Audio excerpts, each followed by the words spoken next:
que sepas que hay en tu vida un motivo y mil motivos para celebrar. Es el momento de estar unidos para aprender en nuestro andar. En tu podcast encontrarás para tu día felicidad, salud, fe y pasión.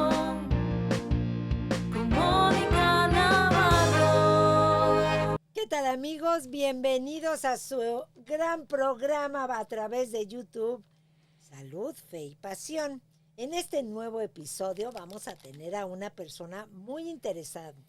Yo lo conozco desde hace muchos años, se llama Chris Day, y este segmento de Salud, Fe y Pasión va a ser en inglés. Así que si Arnold Schwarzenegger fue gobernador de California y fue también un gran actor con ese acentote, ustedes también me van a oír a mí el día de hoy con a big Mexican accent, speaking in English. Sí. Chris Day, thank you for being here in Salud, Fe y Pasión. Gracias. Thank you for the invitation. We know that you were in the media business for a lot of time, and then you changed to something to help people. Yes. So tell me about that adventure.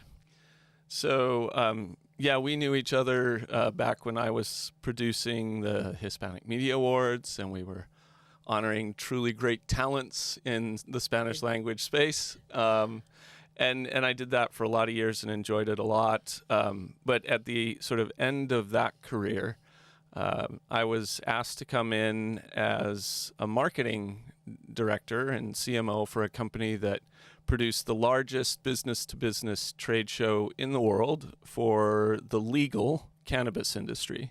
Uh-huh. And through that work, I really got to know a lot about the global landscape of cannabis, primarily from a medicinal perspective. Exactly. And certainly also recreational is part of that conversation. Mm-hmm. But my business partner and I formed a company specifically built to bring together legally operating cannabis companies in all different parts of the world to help build that discussion and make sure that we have legal and responsible and helpful frameworks around the cannabis industry. We are recording this conversation with Salud, Fe y Pasión here in Texas. And in Texas is prohibited the recreational use of marijuana or cannabis. And we want to know what are the disadvantages of that according to your point of view? Well, it's not just my point of view. It is actually just verifiably true that those markets that don't have a regulated cannabis industry have higher usages of cannabis amongst youth, which there are scientific studies that show that's not great and in excess. And of course, if people are consuming, they don't know what's in it. So in a legal market, you know exactly what you're consuming. You know what cannabinoids are in it. You know where it comes from. You probably know the farmer. And in an unregulated market like Texas, you are actually supporting illegal behavior, and you are helping a lot of times to hurt your children and hurt your society. So. Because they don't know what they are taking, right? Correct. Okay. Yeah. Well, but I see in almost every corner of this San Antonio, Texas, we are recording here, every corner a CBD store. Yeah, you're seeing stores that are using hemp-derived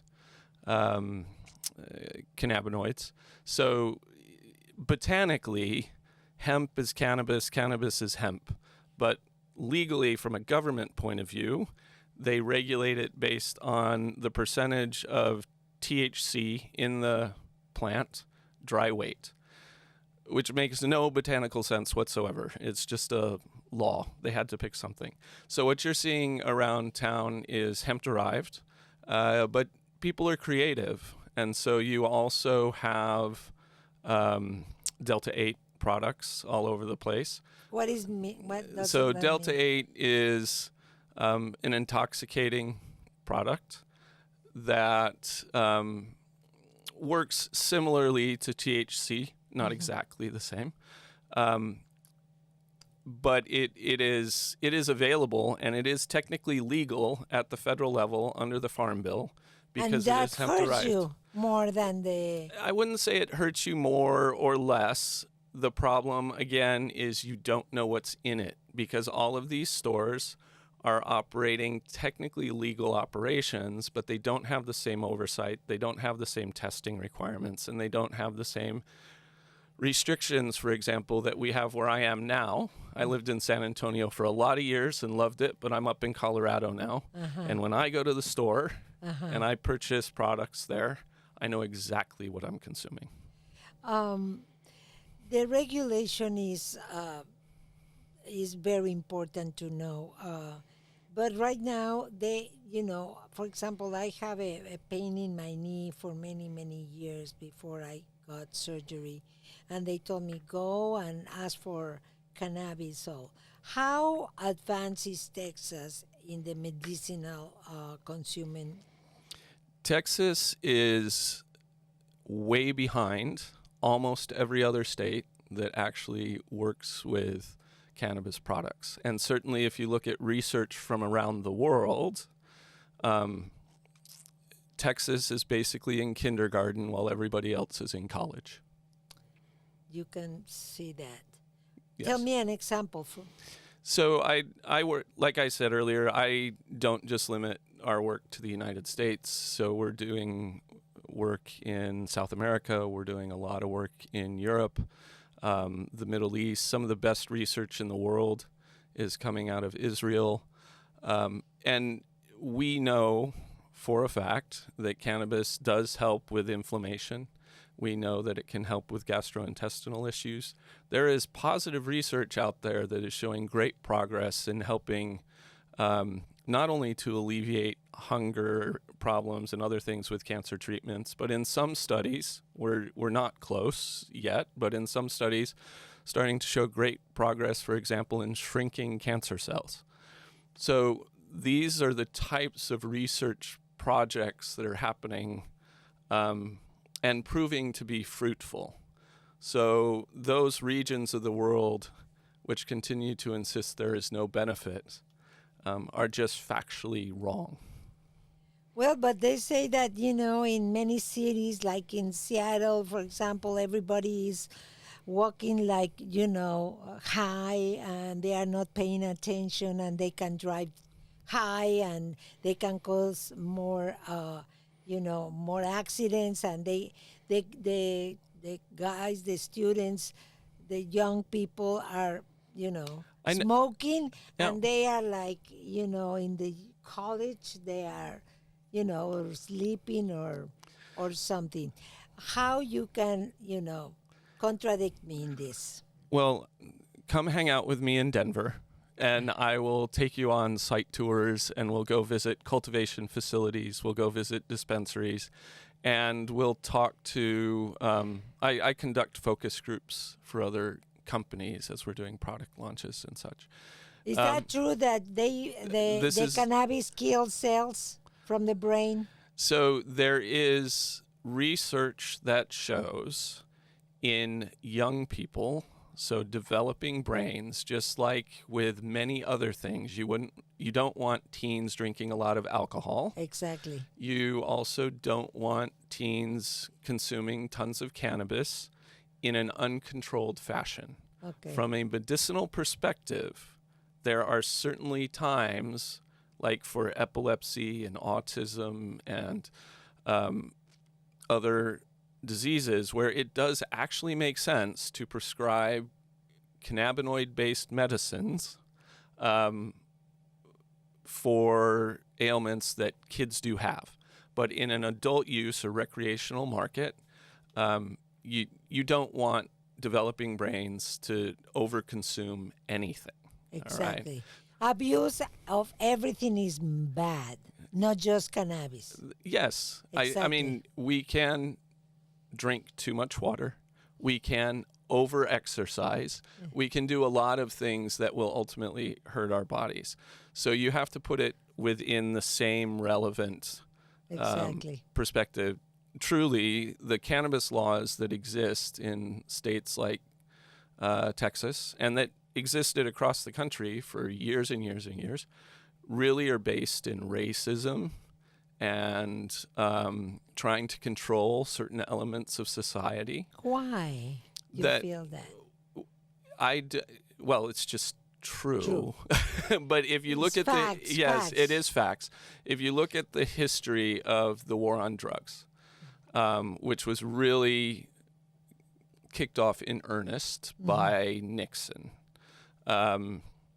you can find the White House transcripts from the discussions where he was stating that part of the reason they wanted to crack down on cannabis use was because it would, in his words, help to control the hippies and the black populations. Now, from that, you then incarcerated African American men in particular at 4 times the rates of Anglos. Latinos were also included in that same kind of crackdown. Since then, of course, the propaganda has changed and the discussion has changed, but it is always the illegal, the definition of cannabis as an illegal product is fundamentally rooted in racism. And so prior to that, cannabis was part of the American Medical Association's pharmacopoeia as a product that had medicinal benefit. So history is easy to forget, but the truth is cannabis, hemp, has been with us for thousands of years, used to in textiles for clothing, rope. In the early part of the United States history, many of the founding fathers actually grew cannabis on their farms. This is all conveniently forgotten by most of our modern day politicians when they're having this discussion. Chris, tell us what you can do to change the mind of the governor of Texas and the Congress, to approve a new law. We have in San Antonio many senators and part of the Congress, the Texas State Congress, trying to put some bills, to approve the legal completely, because we know that we have a little bit, but what you want to do or what you should do? Well, you really have 2 people who are fundamentally the problem. One is the Texas governor, and the other is the Texas Attorney General.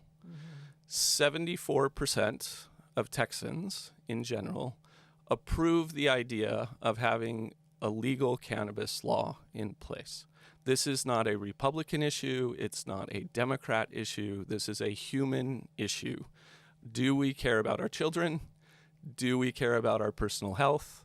And do we believe that people have the freedom and the right to make their own decisions for recreational consumption in a responsible way, similar to, for example, the way people can drink a beer? Okay. Now, I actually don't believe that Texas will be successful in getting a new law while you have your current governor. Okay.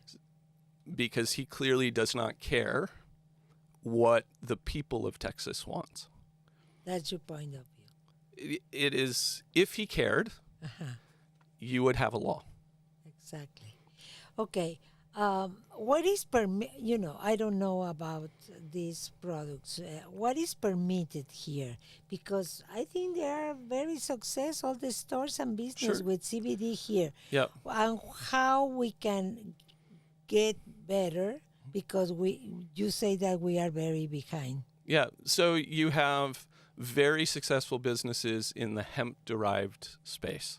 And that's because of the Farm Bill that was passed a number of years ago, legalizing hemp and hemp-derived cannabinoids in products for consumption. It's a bit of a loophole that when they passed it, they didn't foresee. So here in Texas, that there are lots of very successful businesses doing that. That is also the case in the other, we'll just say, non-legal states for cannabis. The problem is what I stated earlier, which is there's not much regulation around those products, and so you don't really know what's in it. What are you consuming? Yeah, I went into one of these stores because I still come back to San Antonio a lot and visit family on my last trip with a minor. And because I wanted to see what happened. And when I went into that store, they very quickly were trying to sell the minor that I was with all kinds of different products, which they frankly shouldn't be consuming, and certainly not without a lot of education and knowledge. I'm not going to say which store. I'm not going to say any of that. But you can find here for recreational also. Sure, and then of course regular cannabis you can absolutely find in the stores.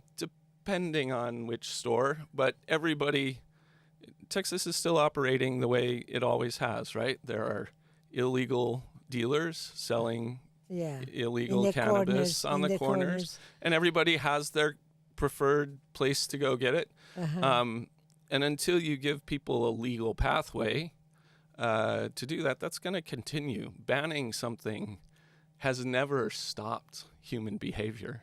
You have to create legal pathways for people to choose the right way to do things. So legalizing more here in Texas, do you think that helps also to try to diminish the power of the narco dealers? Of course.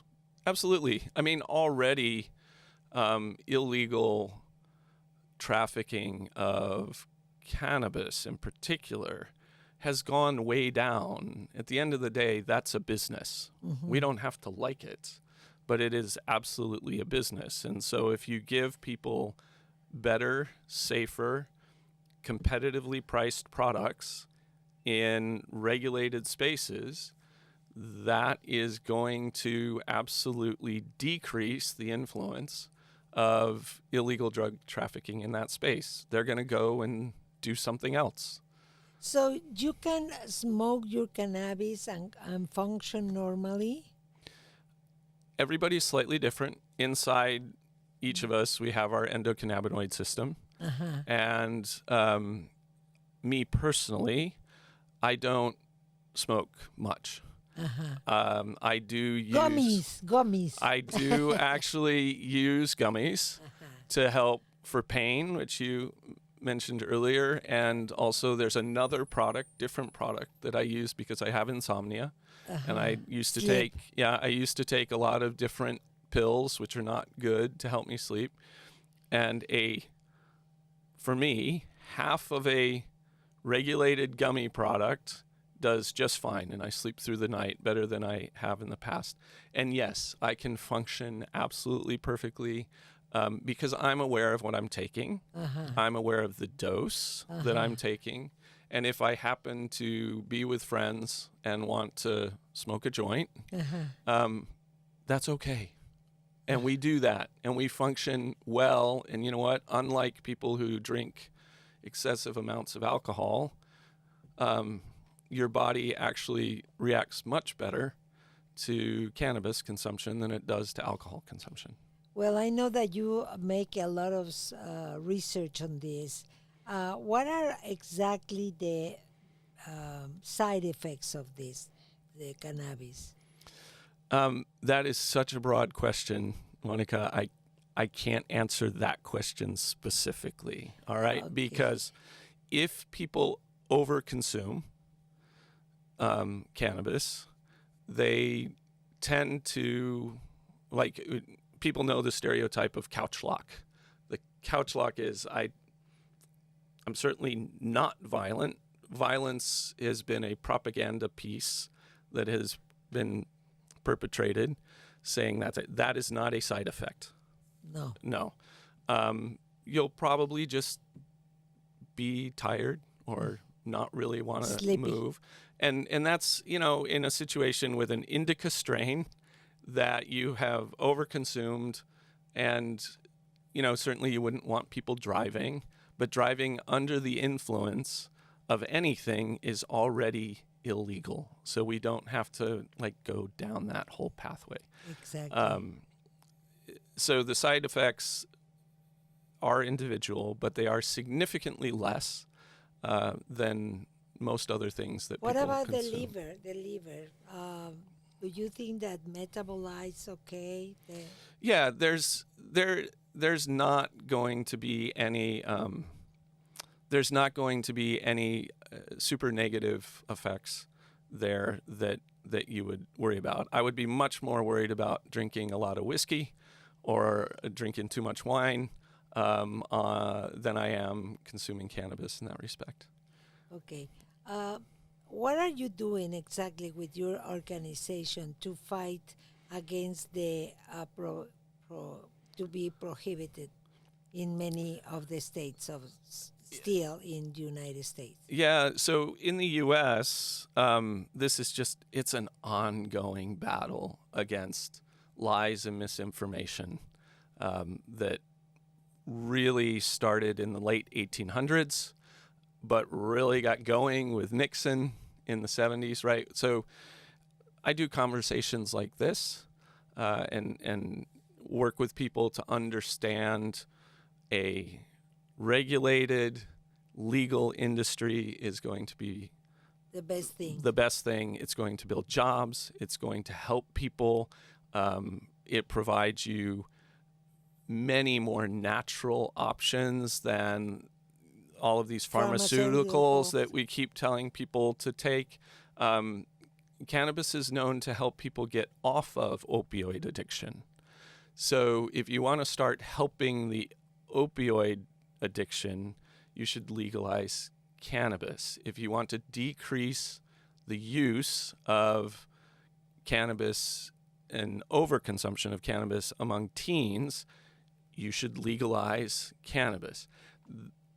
It's not hard to figure out this is the right pathway to go. But ultimately, what we're doing every day is working with businesses who are ethical, responsible, believe in social equity programs, and want to work and comply with the reasonable laws established in states.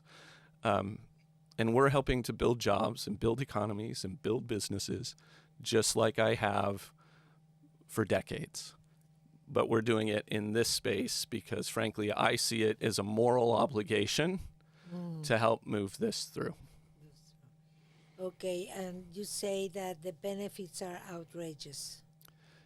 The benefits of cannabis, especially if you start looking at the research around the totality of cannabinoids.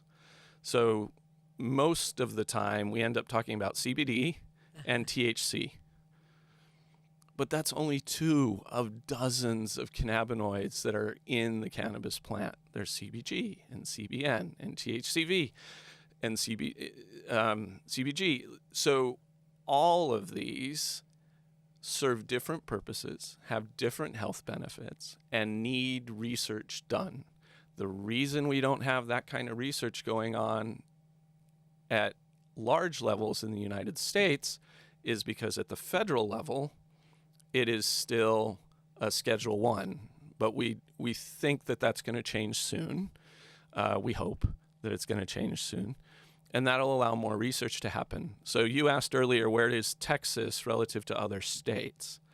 We should also be asking, where's the United States relative to the rest of the world? Exactly. And I will tell you, the U.S. is falling further and further behind because of what is not just normal ignorance, but willful ignorance amongst politicians who do not care about the people of this country and what really should be happening.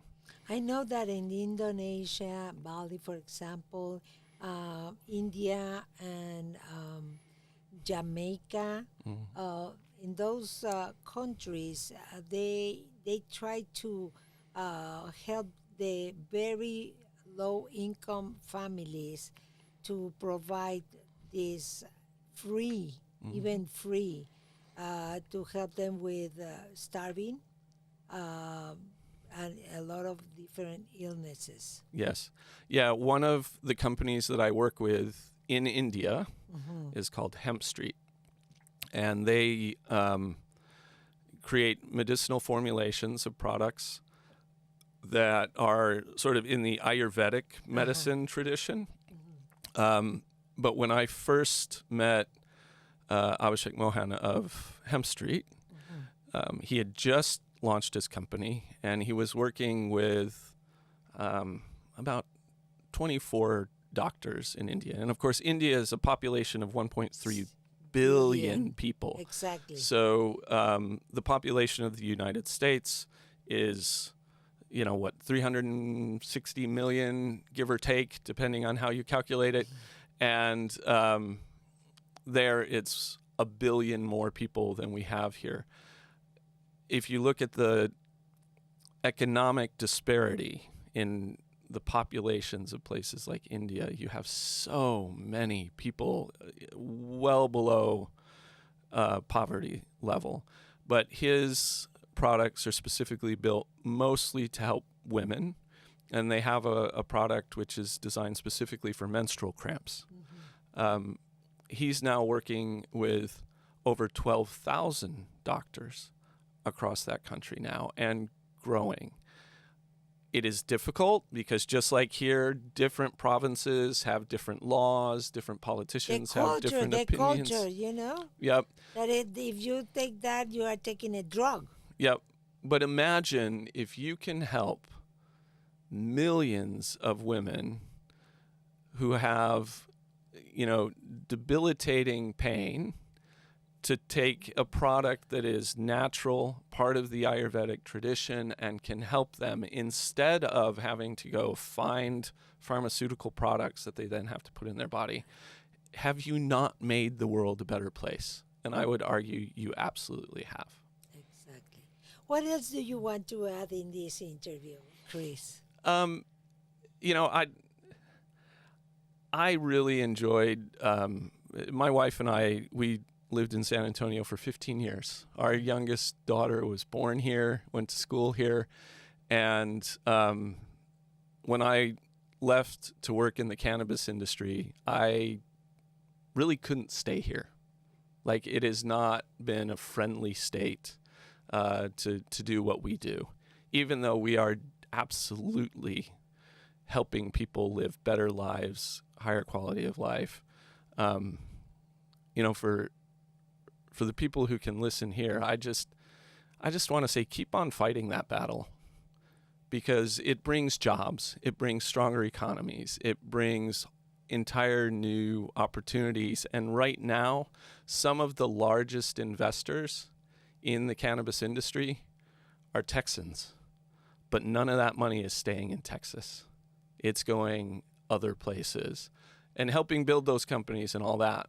But if Texas really cares about Texas, they need to pass a medicinal cannabis law, at least, that makes sense, and preferably decriminalize and pass an adult use law, because that is what will make things better.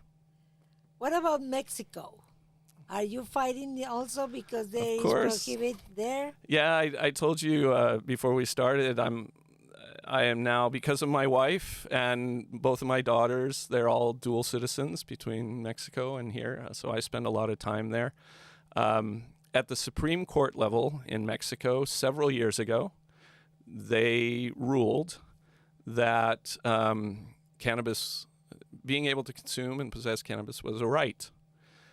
And they pushed that to the Mexican legislature to deal with. We are now almost 5 years later, and they still have not created the framework. There are exceptions. There are amparos, they call them, for companies to operate legally and sell. But similar to here, We have to continue to fight the propaganda. We have to build a legal market. And of course, there are additional complicating factors in Mexico with the cartels. And we need to acknowledge that. But yes, we are, in the ways that we can, trying to encourage Mexico to do the same thing that I'm encouraging Texas to do. And in some ways, they're moving faster there, and in others, not. But we are making progress everywhere around the world. Thank you very much, Chris, for this interview. Of course. I hope you know that everything you say, many people agree with that. I know that this is a very controversial issue, topic, and they are people that they believe that this is not right. Yep. But I'm agree with you in that, if it is good for your health, why not? Right? Yep. And, I'm a pretty reasonable person when you get to know me. So for those people, if you listen to this and you think I'm just making stuff up, like, I'm not actually too hard to reach out. I'm on LinkedIn. I'm on all that kind of stuff. Look me up. I'll send you the studies. Okay. I'm happy to send you the scientific studies that show what I'm saying to be true. Okay. Give us, do you have a web page or something? So the company website is gcnc.global. Mm-hmm. GCNC stands for the Global Cannabis Network Collective. Uh-huh. So that's our website. You can reach us there. And, of course, on LinkedIn, just type in Chris Day, and I tend to pop up. Okay. I'm the only Chris Day on LinkedIn that is this deep into cannabis, I'm pretty sure, so I'll be easy to find. Okay, Chris. Thank you very much. Thank you. Blessings for you and for everybody around you. Thank you so much, and same for your family. Thank you. Y con esto terminamos el episodio de hoy con Chris Day. Acuérdense que todo esto es de acuerdo al punto de vista del entrevistado. Muchísimas gracias por estar con nosotros y nos vemos en la próxima.